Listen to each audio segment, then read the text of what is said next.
Hey guys, this is Indrajeet Choubey and welcome to my YouTube channel. Guys, मैं ना आज किसी भी बुक को रिव्यू करने वाला नहीं हूँ। हर week same related 2 videos upload करते आ रहा हूँ फ्रॉम डे 1।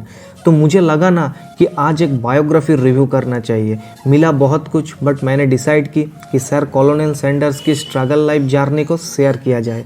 कॉलोनेल सैंडर जो आप सभी का पसंदीदा KFC का ओनर था, अब आपको लगेगा कि सबको छोड़ के मैंने उनके ही क्यों बायोग्राफी चूज़ किया। गाइज, इसका one and only simple reason है, और वो है कॉलोनेल ओनली 10 ईयर्स में अपने फैमिली एंड खुद का भूख मिटाने के लिए घर से निकल पड़ा था। लाइफ में इतना सेटबैक्स, फेलियर, लीगल केस, एक हद तक तो उनके बच्चे भी मर गया। ये सब होने का बावजूद वो कभी हार नहीं माने, अनस्टॉपेबल की तरह मेहनत करते रहे। फास्ट फूड की हिस्ट्री में कॉलोनेल सैंडर्स शायद सबसे ज़्यादा पहचानने वाला एक आइकॉन है। फ्राइड चिकन की नाम लेने से आप वर्ल्ड के किसी भी कोने में चले जाइए, फर्स्ट फेस सबके कॉलोनेल सैंडर्स के ही आएगी, क्योंकि उनके बिना KFC को इमेजिन करना भी मुश्किल है। तो आज हम लोग कॉलोनेल सैंडर्स की बॉर्निंग से लेकर डेथ तक हर इंपॉर्टेंट स्टोरी को डिस्कस करेंगे। कॉलोनेल सैंडर का जन्म 9 सितंबर 1890 को हार्विले, इंडियाना में हुआ था। उनके फादर विल्बर्ट सैंडर्स की क्रिटिकल डिजीज से 1895 में गुजर गए। तब सैंडर की एज ओनली 5 ईयर्स ओल्ड था। तब उनके मदर घर चलाने के लिए एक लोकल टोमेटो फैक्ट्री में एंड शाम को अपने सराउंडिंग फैमिलीज़ के लिए सिलाई का काम करता था।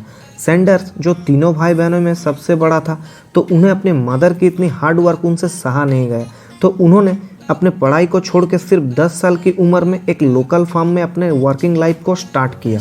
जब सैंडर्स 12 साल के हुए तब उनके मदर फिर से रीमैरिज की और अपना तीनों बच्चों को लेकर नया हस्बैंड के साथ एक नई जगह पे शिफ्ट हुए। बट सैंडर्स से उनके स्टेप फादर की बात बात पर झगड़ा होता था। तो जब सैंडर्स की 13 साल उम्र हुए तब वो अपने बॉर्न सिटी में वापस आ गए। अब से सैंडर्स की एक्चुअल जर्नी स्टार्ट होता है। सैंडर्स ने यहाँ के पहले ग्रीनवुड नाम के एक फैक्ट्री में मंथली $10 to $15 सैलरी के साथ अपने जॉब को स्टार्ट किया, और उनके साथ साथ पार्ट टाइम के हिसाब से बेबी सिटर, एनिमल फीडिंग जैसे काम भी किया। नेक्स्ट 20 ईयर्स में ना सैंडर ने पूरे साउथ अमेरिका के मजबूरन डिफरेंट टाइप की नौकरियां की। इनमें से अमेरिकन सोल्जर में 5 ईयर्स तक काम भी किया। इनके अलावा उन्होंने सिर्फ अपने भूख को मिटाने के लिए स्ट्रीट के contractor, rail fireman, insurance salesman, ferry operator, lawyer PA और यहाँ तक एक मिडवाइफ के रूप से भी काम किया। आप सोच सकते हैं कि एक दाई माँ का काम तक भी उन्होंने किया था। तो जब सैंडर्स ने कोर्ट में काम करता था तब किसी बात को लेके एक दिन एक कॉलीग के साथ उनका लड़ाई हो गई और उन्हें जॉब से निकाल दिया गया, और एक लीगल इशू दिखा के उनके जो बोटिंग बिजनेस था उनको भी बैंड कर दिया गया। सैंडर्स की फैमिली लाइफ में ना ज़्यादा स्टेबल नहीं था। उन्होंने अपने मिड 18 में जोसेफिन किंग से 1908 में शादी की थी, और उनके 3 बच्चे भी थे, Margaret, Harland junior and Mildred. Recently job and business दोनों चले जाने की वजह से सैंडर्स की फाइनल कंडीशन इतना ख़राब हो गया कि घर को चलाना मुश्किल हो गया था। अब उनके बीवी अपने तीनों बच्चों को सैंडर के पास छोड़ के चला गया। रुकिए, प्रॉब्लम यहीं पे ख़त्म नहीं हुआ। सैंडर्स की छोटा बेटा हार्लैंड जूनियर ब्लड पॉइजनस होने की वजह से अपने 20 साल की उम्र में दम तोड़ दिया, और इससे सैंडर डिप्रेशन में चले गए।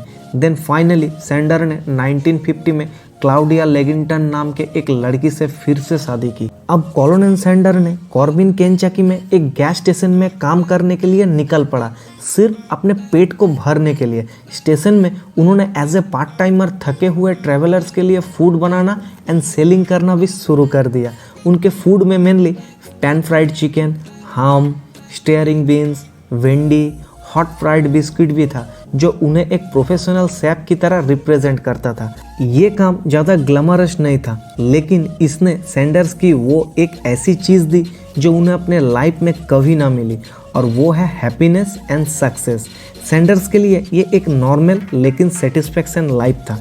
कुछ साल बाद उन्होंने गैस पंप के काम को छोड़कर अपने पहले रेस्टोरेंट को खोला।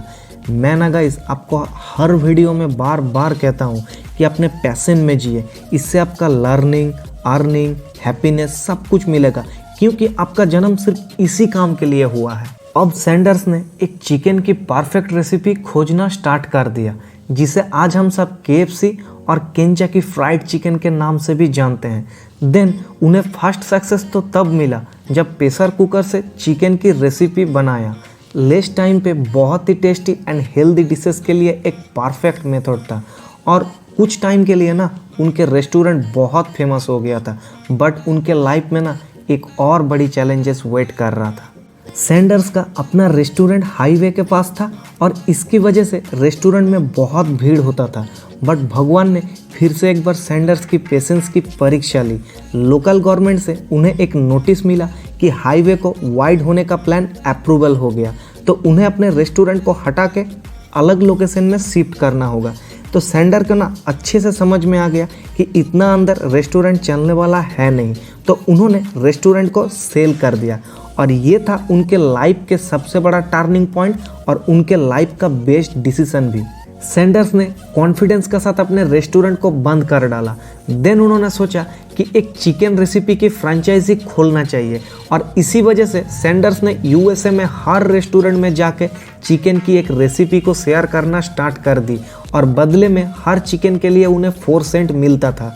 सेंट एक वैल्यू है जो यूएसए में चलता है। $1 इक्वल टू 100 सेंट।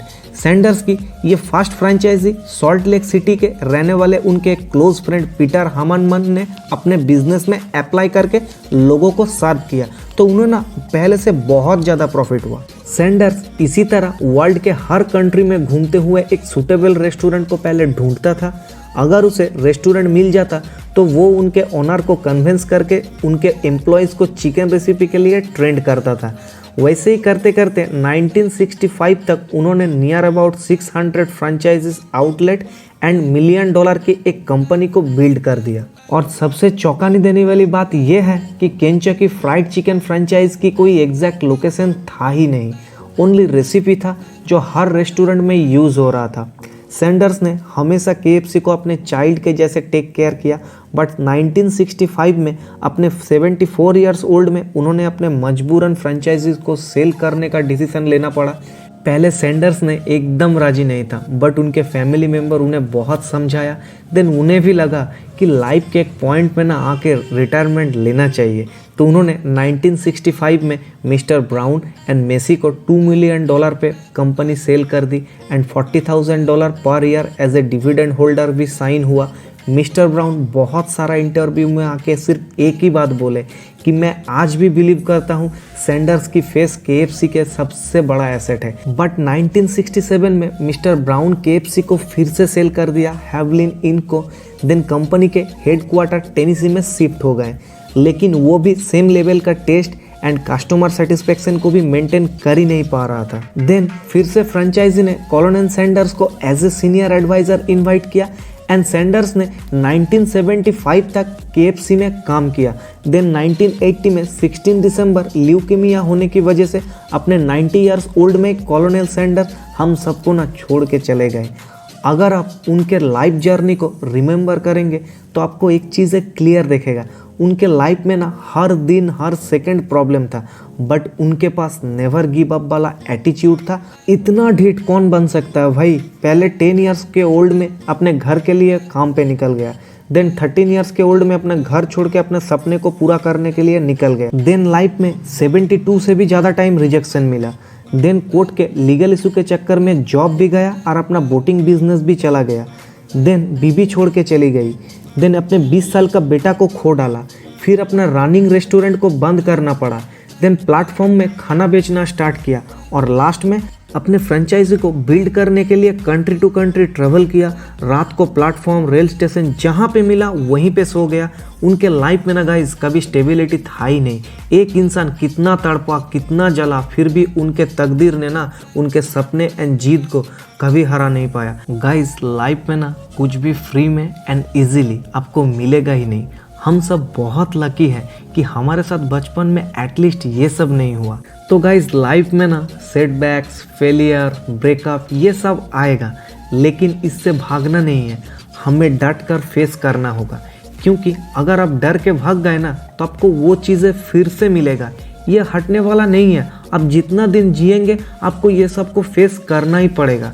तो इसीलिए अब जिस भी भगवान पर बिलीव करते हैं उनको अपने दिल में रख के पेशेंस के साथ हार्ड वर्क करते रहना है। भगवान एक ना एक दिन ज़रूर आपको रिटर्न देगा।